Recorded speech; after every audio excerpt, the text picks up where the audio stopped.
सिरोही में जिला में प्रवास के दौरान और चुनाव की दृष्टि से हम लोग यहाँ पर काम कर रहे हैं। और मैं कह सकता हूँ इस जिले का जो एपिसेंटर है वो सिरोही है। सिरोही में क्योंकि हमारा मुकाबला, हिंदी में एक पिक्चर का गाना था कि एक चेहरे पर कई चेहरे लगा लेते हैं लोग, और ऐसा ही मैं सिरोही के यहाँ के निर्दलीय विधायक के बारे में कह सकता हूँ। या तो वो कांग्रेस में है या कांग्रेस में नहीं है। ये जो एक भ्रम की स्थिति पिछले चुनाव में उन्होंने पैदा की, और शायद आने वाले चुनाव में भी ऐसी स्थिति को कर सकते हैं। कांग्रेस का पूरी तरह से साथ देने वाले, कांग्रेस को राय देने वाले, कांग्रेस के साथ खड़े होने वाले ऐसे श्रीमान लोढ़ा जी को ये अपना भविष्य के बारे में तय करना है। मैं यहाँ की जनता के मूड के माध्यम से, यहाँ के मतदाताओं के मूड के माध्यम से मैं ये कह सकता हूँ कि जो सिरोही का जो विकास होना था, जो सिरोही की पहचान एक वीरों की भूमि के नाम से है, जिस सिरोही की पहचान सिरोही की तलवार ने राजस्थान के इतिहास में एक बहुत बड़ी भूमिका जो निभाई है, वो पूरी तरह से पिछले गत 5 वर्षों में पूरी नहीं हुई है। और मैं ये कहूँ कि एक मिस्टर 20% के नाम से भी अगर उनको कहा जाए तो इसमें अतिशयोक्ति नहीं होगी। अधिकारियों के साथ मिली भगत, चाहे वो निर्माण के कार्य हो, चाहे वो पट्टे का प्रकरण हो, चाहे वो बालू का माफिया हो, या किसी भी प्रकार की जो प्रगति इस सिरोही में होनी थी, उसमें केवल और केवल भ्रष्टाचार के अलावा दूसरा काम हुआ नहीं। और इस भ्रष्टाचार की समाप्ति निश्चित रूप से आने वाले चुनाव में इस बार सिरोही के अंदर जनता का मत, जनता का फैसला आपके सामने होगा।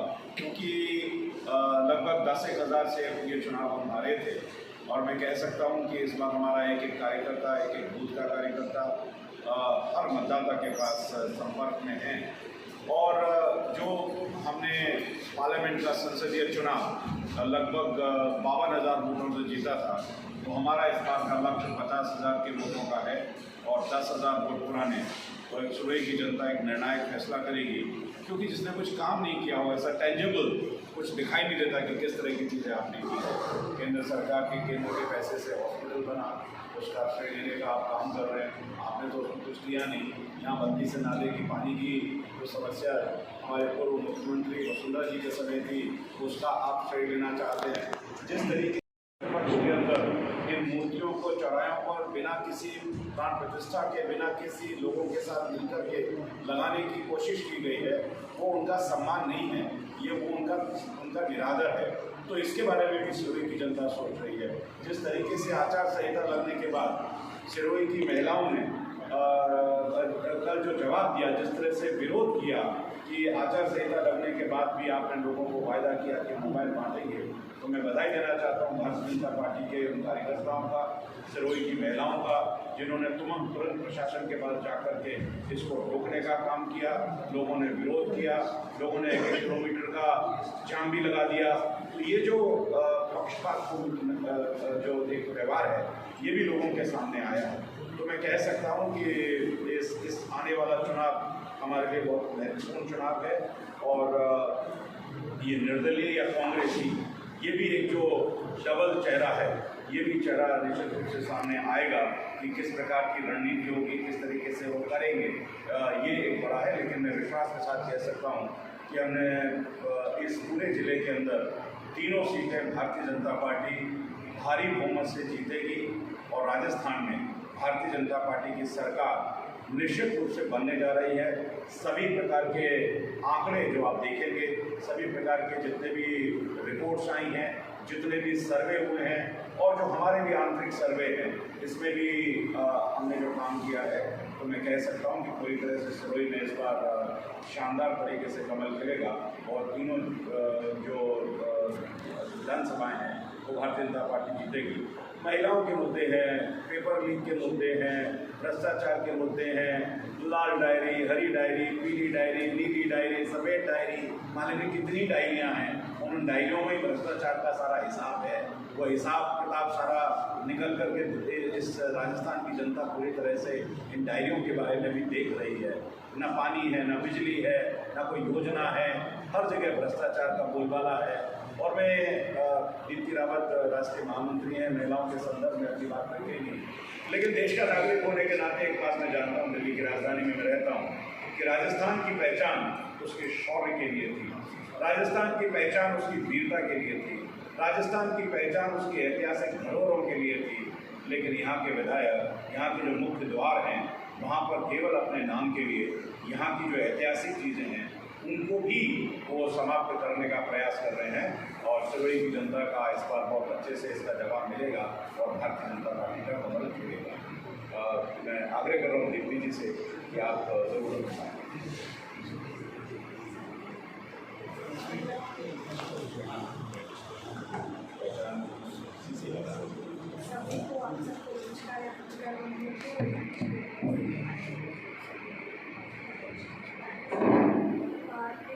यहाँ पर जिस प्रकार से राजस्थान का माहौल पूरे देश भर में जब हम राजस्थान की बात करते हैं तो आज राजस्थान को नंबर 1 बनाने का काम, उसके लिए सुझाव भी मांगे हैं अशोक गहलोत जी ने, और उसको नंबर 1 बनाने का काम अगर किसी ने किया है तो वो यहाँ की प्रदेश की सरकार ने किया है। और नंबर 1 अगर वो बना रहे हैं इस प्रदेश को, तो वो भ्रष्टाचार में नंबर 1 बना रहे हैं, वो पेपर लीक में नंबर 1 बना रहे हैं। और सबसे ज़्यादा मैं आपसे कहूँगी, अगर वो नंबर 1 इस प्रदेश को लेकर गए हैं तो NCRB की अगर आप रिपोर्ट देखेंगे तो इसमें देखेंगे कि कितनी महिला अत्याचार की घटनाएं, महिला के साथ दुराचार की घटनाएं और महिला बलात्कार की घटनाएं राजस्थान में सबसे ज़्यादा है, नंबर 1 पे राजस्थान इसमें पहुँची है। तो ये सब जब माहौल है, जो एक अनसेफ माहौल यहाँ पैदा किया गया है, यहाँ पर जब हमारी जो हिंदुओं की जब यात्राएं निकलती हैं तो उस पर पथराव हो जाता है। यहाँ के जो पौराणिक मंदिर हैं उनके ऊपर डिमोलिशन ड्राइव उनके ऊपर कर दी जाती है। और जैसे आनंद फानंद ने बताया ही हमारे वरिष्ठ यहाँ पर जो प्रभारी हैं सतीश जी ने, कि किस तरीके से यहाँ पर वो आनंद फानंद में यहाँ पर मूर्तियों को लगा रहे हैं या उनको रेस्पेक्ट कर रहे हैं।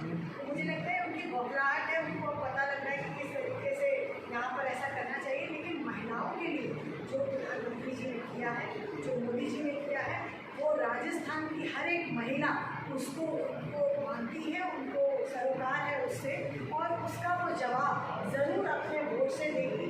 और महिलाओं का मैं कहूँगी आपको 100% को हमें मिलने वाला है, वो भारतीय जनता पार्टी को मिलेगा, वो कमल को मिलेगा, कमल की प्रतिनिधि को मिलेगा, जो भी सिरोही से हमारी 3 सीटों पर होगा, पूरे राजस्थान में होगा। और जो प्रधानमंत्री जी के प्रतिनिधि होंगे पूरे भारतीय जनता पार्टी के यहाँ उम्मीदवार, उनको भारी बहुमत से महिलाएं अपना वोट देकर ज़रूर भेजेंगी, क्योंकि उनको मालूम है कि उनकी चिंता करने वाला कौन व्यक्ति है, कौन लोग हैं जो केवल बातें करते हैं, करते कुछ नहीं हैं, कौन ऐसे हैं, कौन सी ऐसी पार्टी है, कौन से ऐसे हमारे प्रधानमंत्री हैं जो कहते हैं वो करते हैं। अगर महिला बिल की बात हुई तो बहुत सारी पार्टी 3 दशकों से लगातार उसको टालने की कोशिश कर रही थी और कभी लाती थी बिल लेकिन पास नहीं करवाती थी। लेकिन उसमें एक इच्छा शक्ति रखकर प्रधानमंत्री जी के इच्छा शक्ति से और भारतीय जनता पार्टी ने उसको दोनों सदनों में पास किया। और आज हमारे पास ये समक्ष है कि 33% का आरक्षण महिलाओं के रिजर्व है विधानसभाओं में और आगे पार्लियामेंट में। तो पॉलिसी मेकिंग में भी आज जो महिलाओं का रोल है वो आगे बढ़ने वाला है।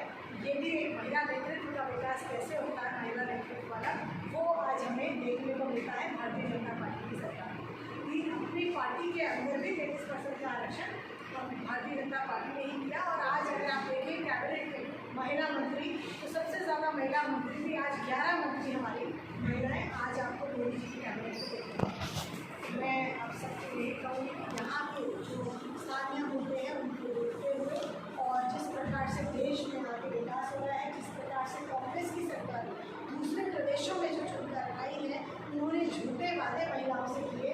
उन्होंने हिमाचल में वादा किया कि हर महिला को 1500 देंगे, लेकिन किसी महिला को 1500 रुपये नहीं मिल रहा है। जिनको पहले से 1350 रुपये की पेंशन मिलती थी, उनकी पेंशन को 150 रुपये बढ़ा दिया गया और उसको 1500 कर दिया गया।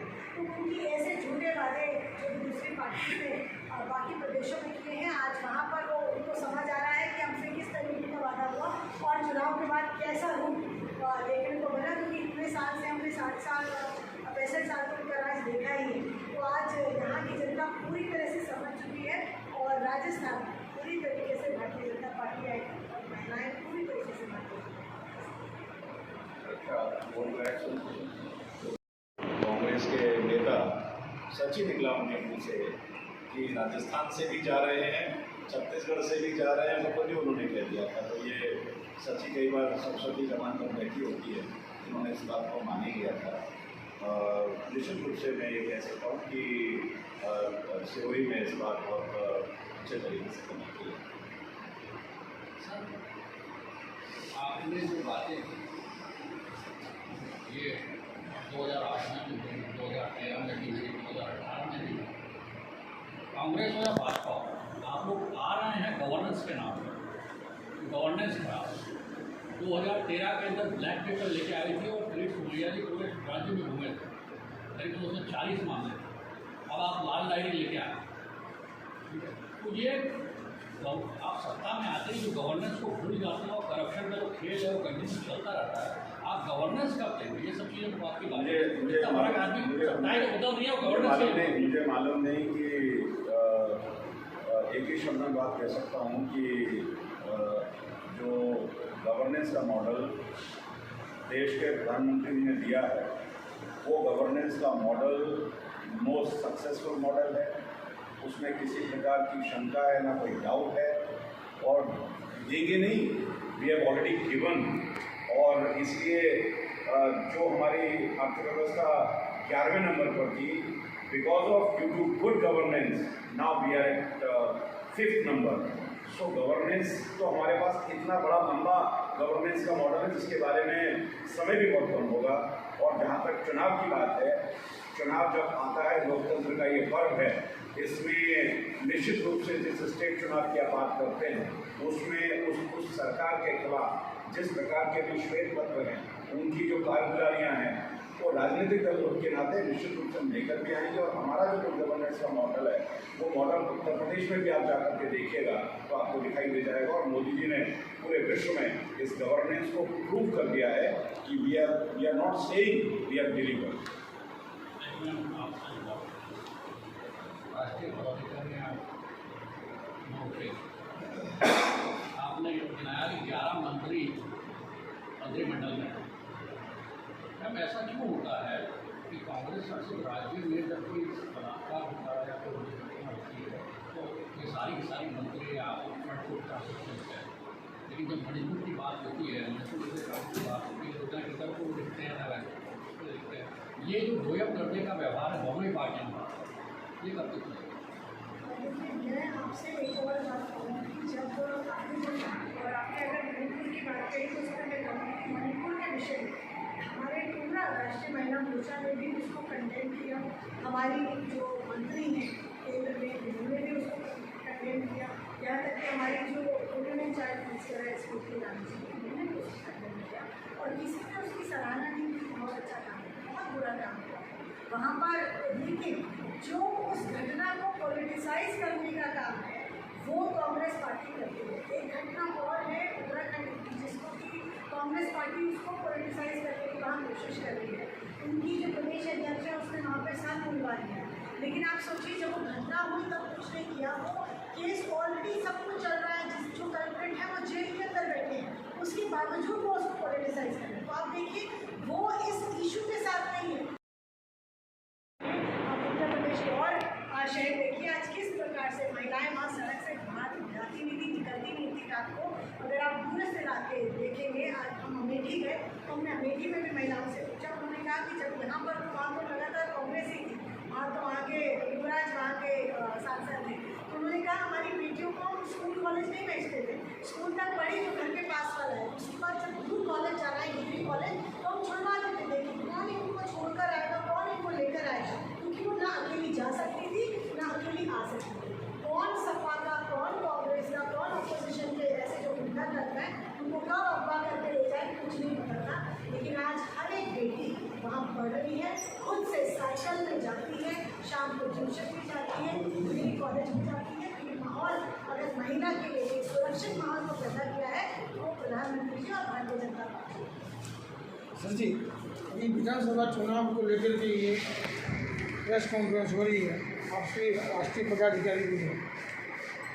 भाजपा हर वर्ग को आरक्षण दे रही है, महिलाओं को आरक्षण दे दिया है, SC ST को भी दे दी है, भाजपा हो या कांग्रेस हो, जनरल कम्युनिटी का बहुत बड़ा योगदान रहा है इस देश में। तो जनरल सीट पे जनरल को टिकट देने में आरक्षण क्यों नहीं देती? दूसरी चीज़ सर, मेरा निवेदन कौन से अखबार से हैं? पंजाब केसरी से, जनता दीप से हो,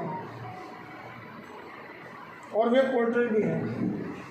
उसके अलावा इस विधानसभा क्षेत्र में जैसे आपने बताया कि फलाना विधायक ये कर रहा है, वो कर रहा है, इस पिछले 4 साल के अंदर, 4.5 साल के अंदर कितना बड़ा आंदोलन इस 3000 करोड़ के विकास करवाने वाले विकास के पुरुष के सामने भाजपा ने खड़ा किया।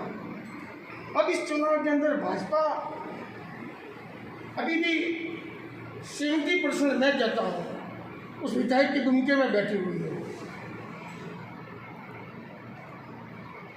इसलिए चुनाव में अगर भोपा जी हारे तो भोपा जी नहीं हारे, जितने इनको वोट मिले थे वो कार्यकर्ता और वो कमल का वोटर हारा था। क्या अभी भी ये इतिहास दोहराया जाएगा? देखिए, जो आपने कहा है कि पार्टी इसके बारे में बहुत गंभीर है और निश्चित रूप से इस बार जो सिरोही की जो इतिहास है, मैंने कहा ना कि एक चेहरे पर कई चेहरे लगा लेते हैं लोग, और ये सब चीज़ों की गंभीरता से पार्टी इस पर काम कर रही है। और मैं पूरे विश्वास के साथ कह सकता हूँ कि इस बार एक भारतीय जनता पार्टी का कार्यकर्ता कमल को जिताने के लिए 100% प्रयास कर रहा है और किसी प्रकार का भेदभाव आपस में किसी में नहीं है। इस बार जो भी चुनाव लड़ेगा, पार्टी जिसको भी चुनाव लड़ाएगी, केंद्रीय नेतृत्व जिसको भी चुनाव देगा, इस पूरे सिरोही जिले में कमल ही कमल खिलेगा, उसके अलावा दूसरा कुछ और करने वाला नहीं है। बहुत बहुत धन्यवाद आप सब लोग। हाँ, बजरी माफिया का आतंक बढ़ता है,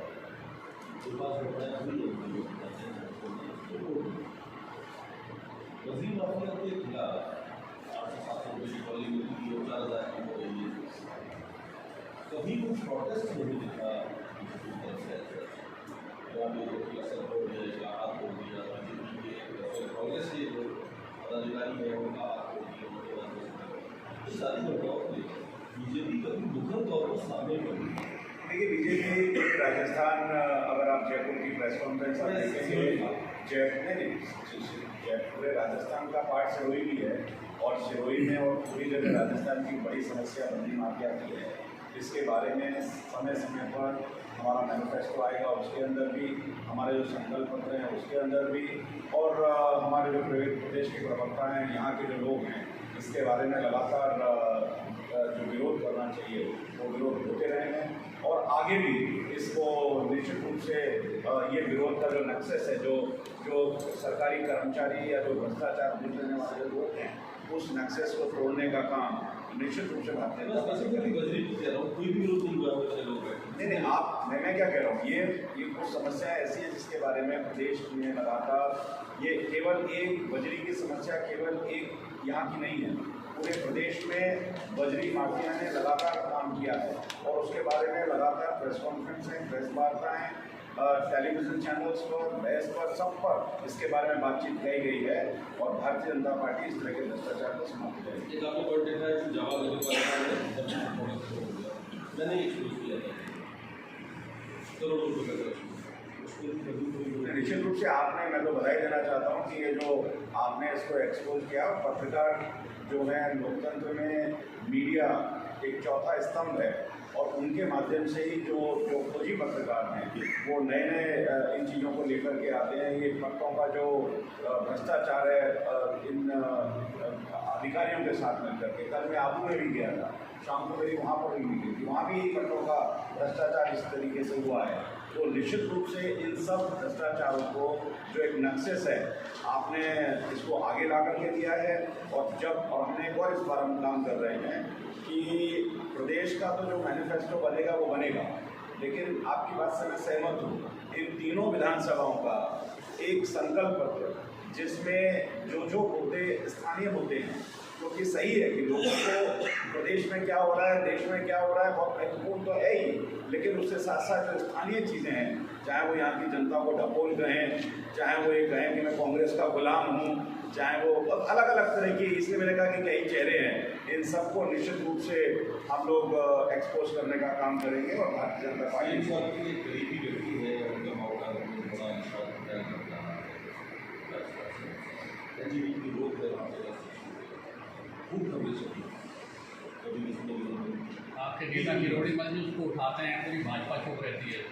देखिए ये पूरी भाजपा चुप रहती है या किरोड़ी मल जी उठाते हैं या कोई भी उठाता है, तो वो सब भारतीय जनता पार्टी का मुखर चेहरा है।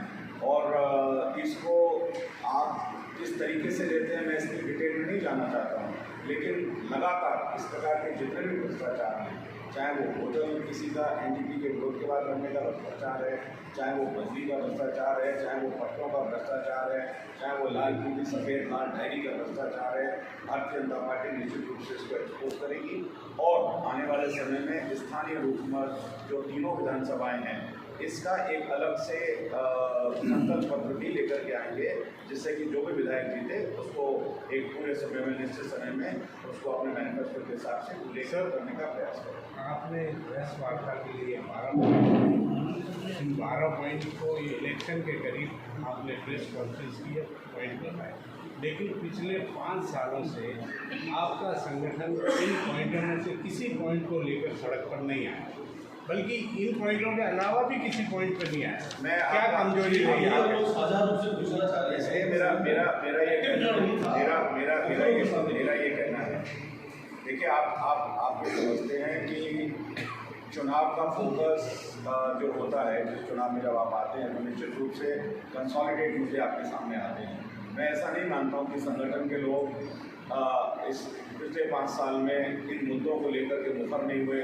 कल ही का मुद्दा है जब जिसमें टेलीफोन का जो इशू आया, मोबाइल का इशू आया, लगातार कितने सारे जो RTIs हैं वो मेरे यहाँ के कार्यकर्ताओं ने लिख करके दी हैं, लोगों ने ज्ञापन दिए हैं, DM को दिए हैं, प्रशासन को दिए हैं, पूरा सब कुछ आप कहेंगे तो लिखित रूप से आपको पास भिजवा देंगे। संगठन लगातार इसमें सक्रिय रहा है, लोगों ने लिख करके दिया है, लेकिन जब सरकार जहाँ पर होती है, जो पूरे मिलोई एक तंत्र बना हुआ है, जो कितने लोगों पर मुकदमे लगे हैं यहाँ इसी ज़िले में आप मेरे कम से कम 3, 4, 5 कार्यकर्ता, हाई कोर्ट से 20 कार्यकर्ता बेल पर हैं इन्हीं मुद्दों के कारण से, मुद्दे उठाने के कारण से वो बेल पर हैं।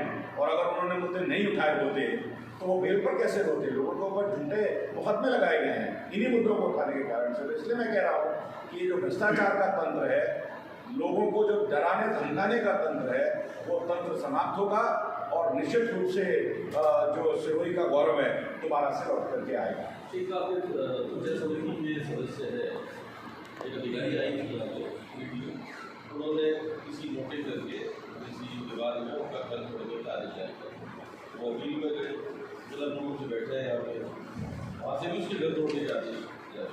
तो जहाँ बीजेपी के बोर्ड है, पंचायत समिति और जिला परिषद है, वहाँ से बीजेपी के पदाधिकारी और जनप्रतिनिधि के घर तोड़ने के आदेश जारी कर रहे हैं।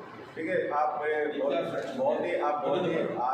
बहुत ही शानदार पत्रकार हैं और आप समझते हैं कि हम जिस भूमिका में यहाँ पर हैं, बहुत सारे पंचायत लेवल के, ग्राम सभा लेवल के बहुत सारे ऐसे मुद्दे हैं जिनका जवाब आपके लिए प्रेस कॉन्फ्रेंस में अपने जो चुने हुए प्रतिनिधि हैं उनके माध्यम से अगली प्रेस कॉन्फ्रेंस कराऊंगा। और क्योंकि स्थानीय जो छोटे छोटे मुद्दे हैं, आप ये मानेंगे कि मुझसे आप सवाल पूछेंगे, that is not the right thing to do, but I will arrange a press conference जो आपके स्थानीय मुद्दे हैं उनको लेकर के, और पंचायत के प्रमुख, जिला प्रमुख, इन लोगों को बैठा करके भी करेंगे। तो उनसे आप जितने भी, क्योंकि आप लगातार मुद्दों को उठाते रहे हैं और आपने अच्छा काम किया है, बधाई देना चाहता हूँ, तो ये भी हम आपको लिंक कर देंगे।